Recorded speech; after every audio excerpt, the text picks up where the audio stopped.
Hello and welcome back to another episode of Internal Rambles. This is your girl Rochelle. If you are new, welcome. And if you're returning, thank you for tuning back in. Internal Rambles is a very eclectic podcast. I talk about everything from my life, career, trending entertainment topics, music, etc. My normal episodes releases every Thursdays, 8 a.m. Eastern Standard Time. My bonus content, which could be my reality show recaps. I am currently reviewing and recapping Married at First Sight Nashville and Ready to Love Miami. I also have an unconventional book club. We are reading the memoir of Fat Joe and also the male perspective with G.O., which is a segment that I do with my close friend. A lot of things that happen over here. Today is a bonus episode. I am continuing to recap, like I said, Married at First Sight and also Ready to Love. So, not gonna hold up. Let's get into these reality shows. A lot going on this week with these shows. Okay, let's get into it. So typically I have been starting off my recaps with Ready to Love, but this week, no. We're going to start with Married at First Sight. Because a lot happened. Well, I will say something pretty major happened this week on that show. So let's not wait. Let's get into it. Let's talk about it. I'm going to start off the recap this week with Married at First Sight Nashville. Okay, and I kind of start off slow and build it up and kind of leave the couples that's struggling to the end. Nope, I'm not doing it. Let's get into Mackinley and Dominique, okay? So if you have been listening, I stated from the beginning that I thought that Dominique was immature. She is young. She's in her 20s. I believe she's 25. Mackenzie is 34. But, some people's, age ain't nothing but a number. But I always got immature vibes from Dominique. And she lived up to it. Okay, so this episode of Married at First Sight starts off where the last episode ended off with Pastor Cal talking to Dominique and Mackenzie. They had been struggling, and basically Dominique was just frustrated because she's more extroverted and outgoing, and Mackenzie's more introverted, but he complained a bit and whatever, but any activity that they were set up to do, he would complain and be like, this is out of my comfort zone, but there was nothing that he did not do. And as an introvert myself, I know that I don't like to go outside of my comfort zone, but the fact that he did, it can be uncomfortable, but they don't know each other like that. So even though it may have been a bit difficult, he still pushed through and pushed outside of his comfort zone. It's not easy when you are introverted and maybe a bit set in your ways, and maybe you're not typically, you're not your disposition is not necessarily very much of a risk taker. To be able to kind of take risk and do something different and have all these different experiences, that can be a lot. And the fact that he called her out, he's like, you have like no patience. I feel like I'm always apologizing. I'm glad he called her out on it, So meeting with Pastor Cal, he's kind of like, okay, well, where are you guys going now? And she's like, you know what? Honestly, I'm pretty much over it. So Pastor Cal's like, okay, well, what does that mean? Because that could mean different things. He's like, are you over like arguing? He didn't say this, but just kind of like, that could mean, oh, I'm over all the arguing. Or he's like, she's like, well, I want a divorce. And Mackenzie is kind of like, that's a final decision. Maybe we should kind of discuss this and kind of see, try to work through this. And she's like, nope, I made up my mind. I want a divorce. And I was just like, girl, you were not ready for this. You were not ready for Married at First Sight. You, like I said, you are immature. And, Pastor Kyle was like, I'm not here to change your mind. If that's your decision, that's your decision. And she was like, that's my decision. And Mackenzie is just kind of like looking a bit bewildered, because I don't think that was he knew that there were issues. I don't think he thought that they were at the point of divorce. I don't think we knew that something was going to happen. I thought maybe she lied on her application or something like that. I was not thinking they were going to get a divorce after, I don't know. I think they've maybe I don't know what the time frame is. It's a week, maybe even 2. I'm not even sure what it is. But I was not thinking this was what was going to happen. So Pastor Kyle was like, if I can give you a little advice, live a little bit of life, get some experiences under your belt before you get into another relationship, because maybe 25 is a little bit too young for marriage. And she's like, no, I don't think so. And I think, honestly, the fact that her mother was the one that signed her up for this might have been indicative of the fact that she wasn't ready. Did she even really want to do this? Was she really ready? Or was this her mother pushing? And she was like, oh, okay. I wonder if, was she really ready? In hindsight, I'm like, was she really ready at 25 to be married? I don't know. It was all bad. And later in the show, they kind of, because they're back home, some of them meet with family, some of them meet with friends, and kind of catch their loved ones up with what's been happening since the wedding. And then they all have their housewarming parties. And then the married couples meet up with each other. And so Mackinley and Dominique let the other married couples know that they've decided to do a divorce. And they're like, what? So the other couples are like, maybe you guys should try to think about it. Don't make a final decision yet. And so this is where she's super trash. She's like, okay, I'll think about it. So Mackinley has a little bit of hope, okay, maybe there's a little light here. As soon as they leave from the other couples, she's like, hey, by the way, I just said that to them because all the heat is on me, but no, I really do want a divorce. And he was like, child, what? And, you see him, she's like, no, I'm sorry, but no, I really do want the divorce. Why would you even? This is how, she is just not ready. She's just immature. Go back to the drawing board. Don't ever do this again. Do some soul searching. Do some maturation. Do something. You playing with this man, and you didn't need to. He really didn't do nothing to you. And her mother, before all of this, she meets her mom, and her mother was like, did you really give him a chance? Did you? And yeah, he was negative, but he ain't he was just you have to give each other grace. Y'all don't know each other. He not the man for me. He just, if every couple was this fickle and rigid, none of the couples would make it to decision day and beyond.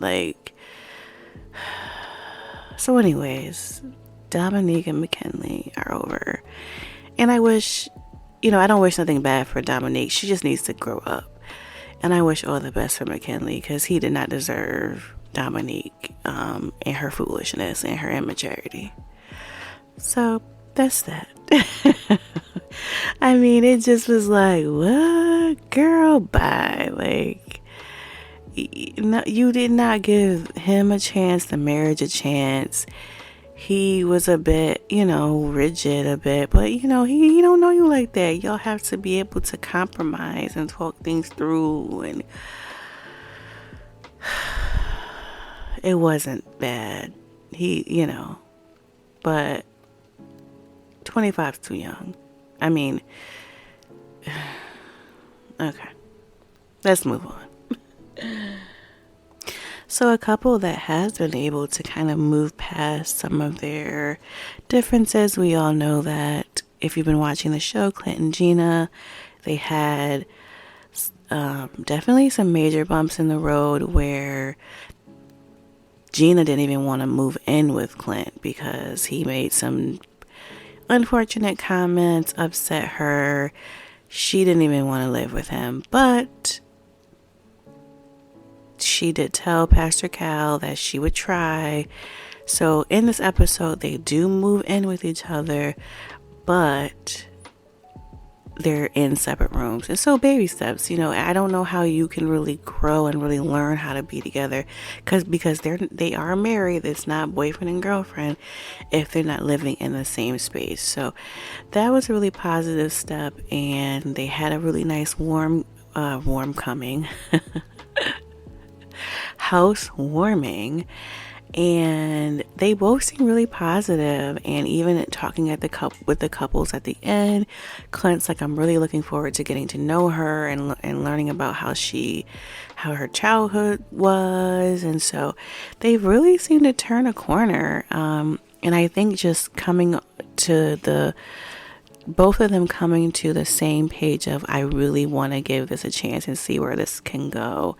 And so they seem to have turned that corner. And like, honestly, if Dominique would have given Mackinley a chance and really worked through it, she could have been on the same page potentially as Clint and Gina, and really, if they really could have had conversations and worked through it. So yeah, Clint and Gina seem to be on a more positive page. So we'll see what happens with them. So Shaquille and Kirsten, I really don't have a lot to say about them. During the housewarming, Kirsten just basically says that she needs to learn to, and this has been a thing, to open up to Shaquille, and that would most likely help them in their marriage. They seem to be doing well. I don't really see any red flags with them or concerns with them. It seems like there's like a little bit of a clip of them in next episode where there could be an issue. I think I don't know if it was Shaquille's friend was talking to Kirsten, and I guess they had been in a long-term relationship where the attraction wasn't there initially, but they grew to really be attracted to each other and love each other. And they were like, it can build, you just have to be open to it. And so they were really kind of encouraging to Kirsten, and so they seem to be okay and doing well. I just hope that Kirsten can just open up, and whatever barriers she has, just really kind of let Shaquille in. Okay, Chris and Nicole are still doing well. Nicole has concerns that her and Chris have not had like any major conflict or any major arguments, and she's kind of concerned because Chris is just so laid back, and she sees herself as a bit more volatile, and Chris has acknowledged that she gets more upset about things than her, but he says that she likes that she is more opinionated than he is. And so I don't know, it's just, I think like they're both waiting, or more so I think Nicole, like for this big blow up. And I'm like, if you're waiting for this huge shoe to drop, like if it does, I feel like she'll make it be more than what it really is, because she's anticipating like this huge like World War III of an argument. It's just like, girl, just go with the flow. I don't know. But I think that there is concern from, I think, her friends that she potentially may like walk all over him, or I don't know. But they seem to be doing well. So, yeah. Last but not on the least, Eris and Jasmine. Eris meets with his cousin that does not like Jasmine at all. She thinks that Jasmine is fake, and she has told Jasmine that. Eris catches up with his cousin, and just, lets her know that he doesn't feel attracted to her, but he thinks that she's a great person. And she's just like, well, what is it? Why aren't you attracted to her? And like we have seen, he can't really identify like what it is about Jasmine other than like she's just not my type. And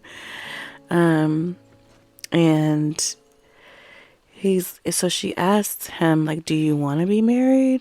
And he's like, well, I want to be married. And she's like, well, you need to start acting like you're married and, consummate the marriage and move forward.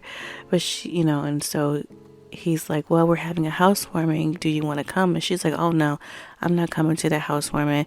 I think Jasmine is fake. And she does not come to the housewarming. But here's the thing, Jasmine does not want her at the housewarming because of the fact that she knows that the cousin doesn't like her and has been disrespectful to her. And the interesting thing is, she told him, like, don't invite your cousin that don't like me, and he still invited her. So I feel like that's unfortunate too, because I wouldn't want nobody in my space, that don't like me. And so I think he has to kind of work on that too. I mean, especially like the housewarming, like she didn't need to be there. So anyways, at the housewarming, Jasmine's family is like, if she is expressing that she loves you and she wants to be with you, can you, are you willing to work through it and work on the marriage so that you can get to that point too? And he's like, well, I can try, we'll see how things go. Like, he wasn't very convincing. Eris has just been one big red flag. I don't know what his barriers are. He wants to be married, but he just really seems like he just cannot, whatever his barriers are, he just cannot connect with her at all. And she's not doing anything but just showing up and trying to connect with him, but he just seems to not be able to, but also can't really identify why he can't connect with her other than she's not my type.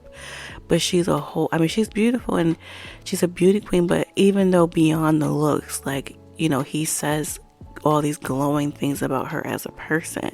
So like, what is not there for him? He reminds me of that couple. You know what? He reminds me of that couple from last year. Let me get their names to put this in better context.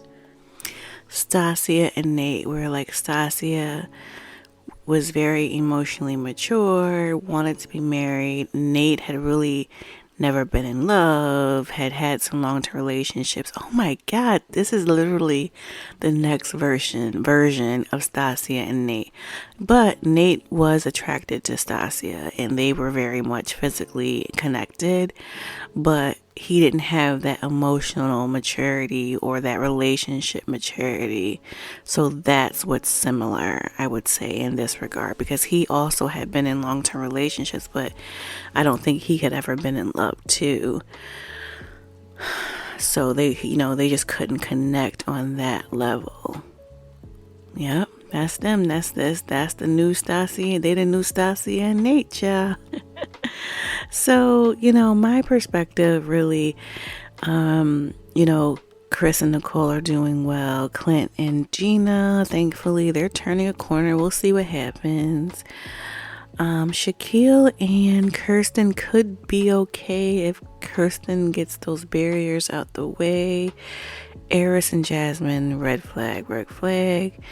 I don't know if I'm missing anyone. Dominique and Mackinley are a no-go. They're divorced. So that is my recap of Married at First Sight. Okay? Alright. Let's get into Ready to Love episode 8, Miami.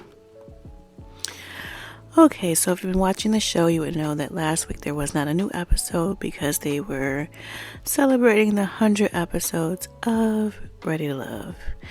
But this week, nephew Tommy meets with the women and he instructs them to introduce the fellas to your ex. Introduce your next to your ex and allow your ex to give some feedback, some insight. Let them meet your potential connections or your connections, and let them say, hey, this could be a really great guy for you, or nah, I don't think that's the one. So at the end of nephew Tommy giving these instructions, Jeffrey says, hey, Tommy, can I have a little conversation with you really quickly, please? So Jeffrey tells Tommy that, I really don't feel comfortable with my connections meeting my exes because my exes I have two exes. They are the fathers of my two children. One, she says, I think they were together, I'm just going to say 12 years. It may not have been that. I don't even know. And the other one, a little bit less time. Both of these men are not in the children's lives, and she just doesn't feel comfortable reaching out to them because she really has no communication with them, and she doesn't want to bring them back into her life. And she says, like, there's some men that maybe she dated briefly, but there really hasn't been any significant relationships other than the children of her father, the fathers of her children. So Tommy says, okay, well, if this is what you're saying, you need to tell your connections why you're not allowing them to meet your exes like everyone else in this process. So she does that. She sits down with Blue and Mark Anthony and tells them, hey, my exes, children of my father, I don't have any dealings with them, don't feel comfortable bringing them into this process, etc. So they were questioning her, and like, honestly, understandably so. They were like, so there's nobody else that you dated that you could bring to this process, and wouldn't you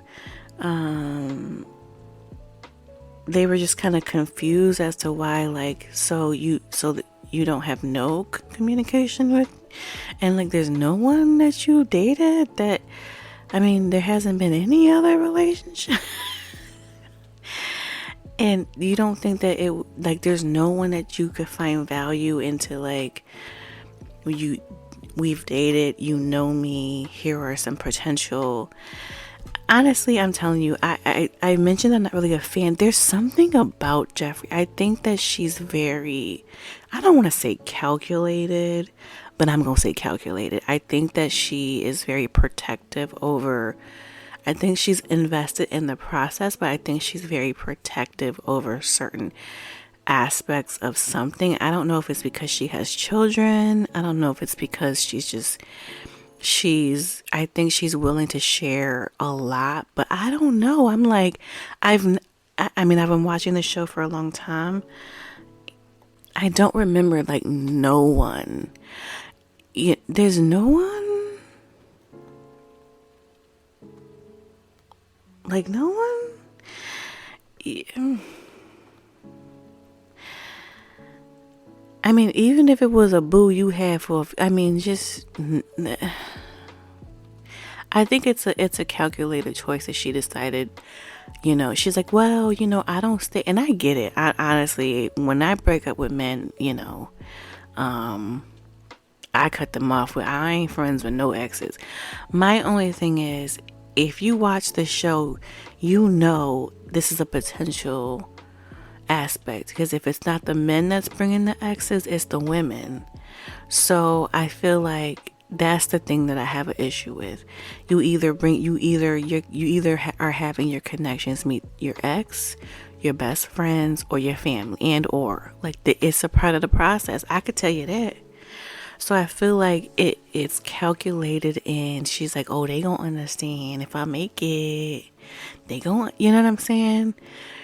that's the thing that I don't like. If you watch the show, I could tell you the process. Now, they have changed some things, but for the most part, you're going to, somebody, either the men or the women you're going to meet, you're going to have your connection meet the ex, the best friends, and or the family. Depending on how long you make it. That's the way the show goes. So you're not following the process of how they feel like this is what helps you to make the best connection and allow people to really get to know you and make the best decision for you. Nonetheless, that didn't happen. Jeffrey did go on her first solo date with Andre, and it was, great. Every date that she goes on either goes really great, and she's like, oh, I think this may be the one, or it goes not so great, and she says that, oh, maybe this isn't the connection, but if the next date is great, oh no, this is the one for me. Like, she really be confused and calculated at the same time. Did I mention that I'm not really fond of Jeffrey? Oh, okay. Let's move on. So Morgan has her ex meet Tony and Lyndon. So Morgan's ex asks, hey, what do you like about Morgan? Lyndon says, I like everything about Morgan.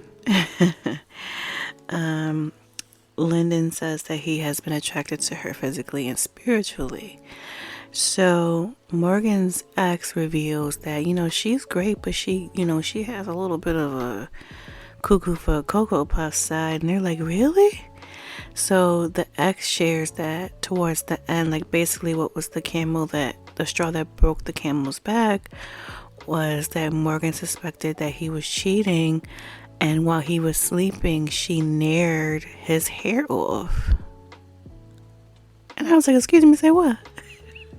And she's like, yeah, like, he wasn't being honest, and, his hair was his pride, and I nared his hair off. I'm like, isn't that a crime? I thought in my head, I was like, isn't this a crime? But anyway, she did not deny it, and I guess it really did happen, and, they had a kiki about it, but I was like, that really don't sound funny to me, honestly. Like, I wish them would, right? Anyway.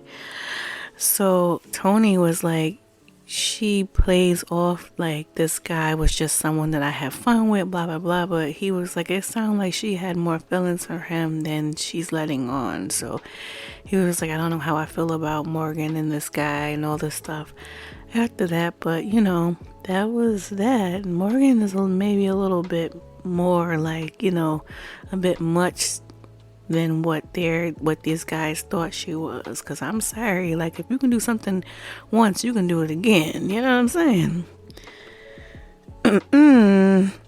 Oh my goodness, let me tell you, this was a mess. So Cynthia, who I really like, Cynthia's ex, who actually is the father of her children, meets Andre and also meets Anthony. And Cynthia's ex was so combative with both of them, but especially with Andre. And Andre's very alpha male, very like, I got it going on, GQ suave,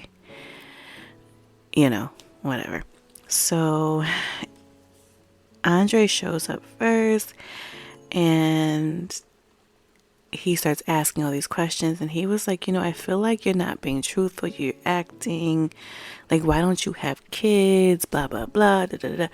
He was like, I was really focused on my career, I've made millions, I've been in Forbes, blah blah blah. And he was like, I didn't ask you all that, like, why don't you have kids, like, you're almost 40, like, And so Andre was just kind of like spouting off all his accomplishments, and he was like, but I don't care, but I don't want, why don't you have kids, why didn't you have like a stable relationship, blah blah blah blah.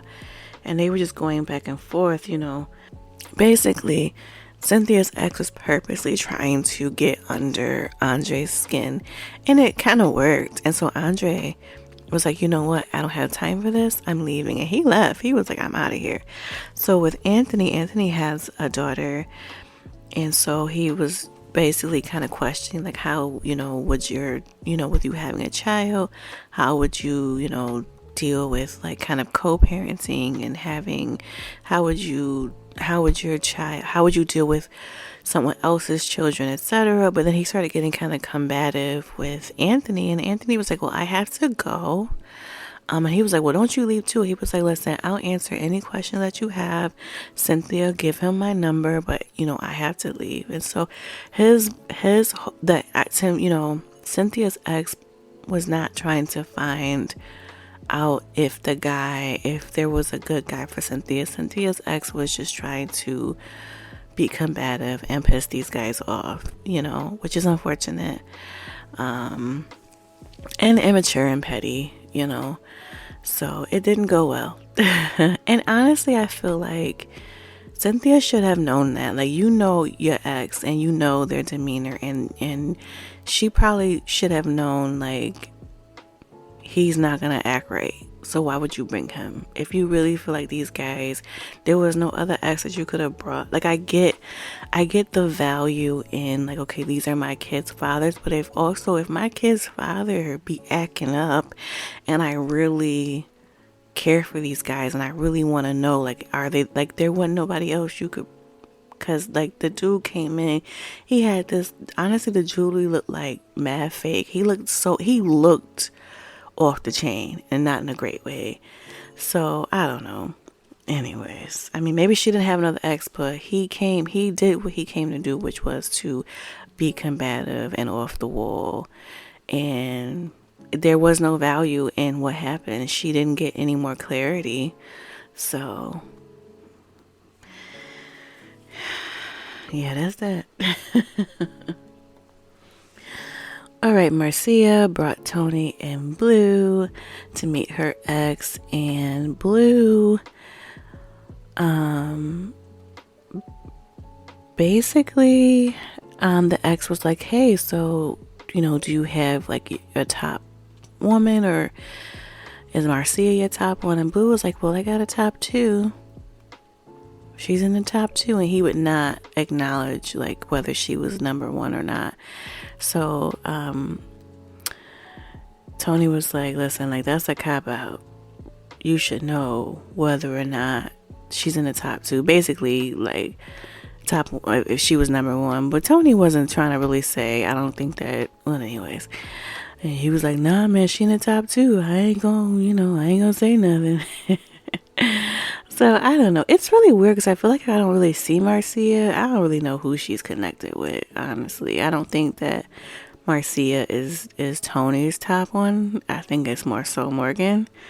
But he was, he's not gonna let Blue. If he can make Blue be in a negative light, I'm sure he would, and he definitely was successful in that. And then Mercedes had Anthony and Mark Anthony, and Anthony was just saying, I'm really ready. I've had time to kind of cultivate my life and focus on my career and making sure that I'm ready for a relationship, and now I know that I'm ready to settle down. And Mark Anthony's like, I'm not trying to make myself look good for nobody. I'm making sure that I'm looking good for myself. I get in where I fit in, but he had like an arrogance about himself. And so Mercedes' ex was like, I don't think Mark Anthony's the one for you. Like, if you really want to settle down, you better go for Anthony. And then last but not least, old Susu brought in Blake and Anthony, and Anthony was like, I really put my family first. They're very important to me. Blake was like, I evaluate other people's family. I don't make myself look good for nobody else. If their family is good, then I'm good, but I don't make myself good for nobody. Blake is just, oh God. And so the Susu's ex was like, well, how do you resolve conflict? And he was like, well, I over communicate. I make sure I solve problems by over communicating. So Susu's ex was like, Blake seems like a player. If you want a stable relationship, you better go with the other one. So at the end of the day, The bottom two, that this was a week where a man was going home, was Blake and Blue. The women feel like Blue's not putting in the effort to really make connections and put these women first and put in that energy. And nobody liked Blake but Susu. So Blake was very arrogant. Blake was like, I live in the bottom, but I always survive. Which was just so like, did I mention I don't like Blake? And unfortunately, Blue went home. Blake got 279 likes. They will not send Blake home. I feel like some producer somewhere feels like Blake is good for TV. He not. He's annoying. Send him home. When are they going to send Blake home? Why does he keep surviving? I don't get it. Only person that he is not dating anyone else. The only person that likes him is Susu. He's trashed okay. That's my recap. Quick programming note. Please listen to my last episode where I talk about the NAACP Awards. The drama about Netflix's dating reality show Perfect Match, and people really feeling like it's a racist show, especially against black women. And listen to my previous content. Subscribe to me so that you get all my future episodes. And the plan is to review and recap the new season of Put a Ring on It. I don't know. I think it starts in March. I'm imagining it's going to start right after Ready to Love ends, but I'm not sure. I really hope so, because I can't do 3 reality shows at a time. But I really, really do want to recap the new season of Put a Ring on It. I really, really love that show. So, and the previews look off the chain. Listen, thank you for tuning in. I really appreciate all of you. Check your girl out everywhere that you get your podcast content. Let your loved ones know about me so they can get in on this content as well. And like I always say, take care of yourself. And if you are able to, take care of each other. And until next episode, this is your girl, Rochelle.